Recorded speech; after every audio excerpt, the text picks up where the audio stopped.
Sitsabaiesan was a former NDP member of Parliament. She lost in the last election, and now not only joining me today, but she wants to run for the provincial Liberals. So we got to find out what's going on. I interviewed you when you were an NDP MP. You were so fervent, you were really passionate. Yeah.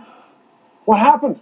I'm still passionate. I'm still that You're person. passionate about the NDP, though. I'm still passionate about serving my community, and that's what it is. And working on progressive issues and fighting for the betterment of Scarborough, specifically my community, Scarborough-Rouge River, and that's what I'm going to continue to do, Stephen. Are you telling me, Rathika, that the Liberals are as good for people as the NDP are? The Liberals under Kathleen Wynne and the Ontario government have been making a lot of progressive changes and have been very good for the community. And what I want to fight for is, what I want to continue to work on is issues that are important for our community. Transit, our hospitals need to be better funded. And I've always been an ardent supporter of increasing access to post-secondary education. And that's what I want to do by being at the table, Stephen. So let's deal with the facts then. The by-election is coming up. It hasn't been called yet. No, it hasn't. In your writing. Yes. Because Mr. Bulkeson resigned. Yes. And the nomination is contested. It is a contested There are other people wanting this Liberal nomination. Mm-hmm. Have you heard from the Premier's office or the Premier or other ministers saying, you know what, we really want you in there?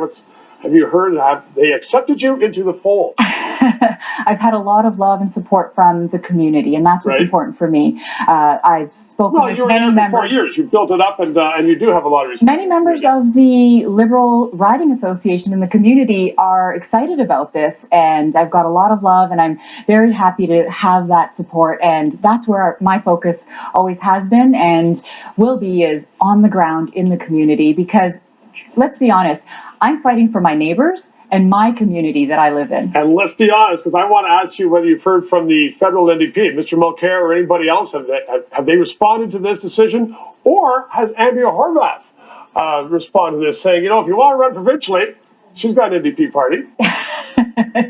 You know I can't let this go. No, you can't, and you're doing your job. There's been a lot of comments on social media everywhere, and have they called, accused you of being, crossing the floor? Like I said, lots of emotions, lots of words being tossed. There's lots of accusations. Let me use your word, accusations from NDPers. But then there's also lots of love and support from, hey, I hear there are lots of happy Liberals out there. So I'm happy to continue to fight for progressive issues in our community, and I want to have the opportunity to continue to serve our community for fighting for transit. Like, in a hospital. Have you been to the Scarborough hospitals? Not for a long time. I did some legal work years ago. So I took a tour of our Scarborough General Hospital and saw one of the operating rooms, and it's about this size. And then a few months later, I ended up having to be a patient, needing to be in that operating room, and the doctors and nurses were literally falling over each other and they're working in a small space that needs to be modernized. It needs to be improved. Our Scarborough hospitals need to be a priority, and that's what I'll fight for. That's what you're fighting for. Winston Churchill, he changed there, went conservative, liberal, then back to conservative. He did it. You can do it. Rathika, thanks for joining me today. I'm doing the same. I'm staying progressive, fighting for the issues that are important for our community. For you. Okay, lovely to see you. We'll chat again.